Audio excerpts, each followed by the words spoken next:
और बड़ी खबर दिल्ली में नीति आयोग की बड़ी बैठक पीएम की अध्यक्षता में चल रही है। बैठक में सीएम योगी और सीएम धामी भी मौजूद हैं। नीति आयोग की 11वीं गवर्निंग काउंसिलिंग की बैठक। बड़ी खबर दिल्ली में नीति आयोग की ये बड़ी बैठक चल रही है। पीएम की अध्यक्षता में ये बैठक चल रही है। बैठक में सीएम योगी और सीएम धामी भी मौजूद हैं।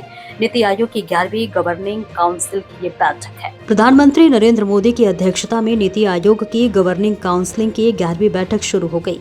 इस बैठक में भारत को 2047 तक विकसित देश बनाने का लक्ष्य पाने के लिए समावेशी मानव विकास की रणनीति और उसे देश के हर नागरिक तक पुख्ता नतीजों के रूप में पहुंचाने पर विचार विमर्श किया जा रहा है।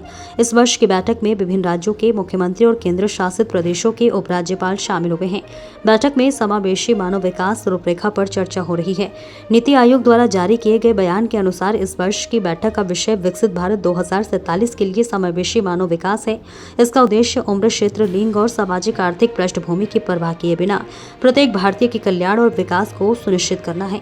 बयान में कहा गया कि गवर्निंग काउंसिलिंग की बैठक में इस दृष्टि को साकार करने तथा इसे देश के प्रत्येक नागरिक के लिए ठोस और मापने योग्य परिणामों में बदलने के उपायों पर चर्चा की जाएगी। अधिकारियों के अनुसार बैठक में मुख्यमंत्री और उपराज्यपाल समावेशी मानव विकास ढांचे पर विचार विमर्श करेंगे और ये ढांचा 4 प्रमुख स्तंभों पर आधारित है, जिनमें बुनियादी मानव पूंजी और भविष्य के लिए तैयार कौशल, उत्पादक, रोजगार, उद्यमिता और विकेंद्रीकृत विकास, स्वास्थ्य, पोषण और भलाई और सभी की समानता और सम्मान शामिल है।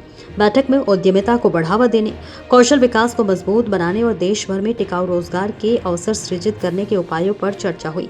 विचार विमर्श का एक प्रमुख उद्देश्य सामूहिक रूप से कार्यान्वयन का रोडमैप तैयार करना भी होगा। इसके लिए सुशासन, डिजिटल, पब्लिक इंफ्रास्ट्रक्चर, समन्वय, पार्टनरशिप और डेटा आधारित सिस्टम जैसे प्रमुख साधनों का उपयोग किया जाएगा। बैठक में राज्यों के विकास दृष्टिकोण को समावेशी मानव विकास के राष्ट्रीय विजन के साथ जोड़ने पर विशेष ध्यान दिया जाएगा, ताकि संतुलित और सतत विकास के लिए एकीकृत तथा सहयोगात्मक दृष्टिकोण को मजबूत किया जा सके।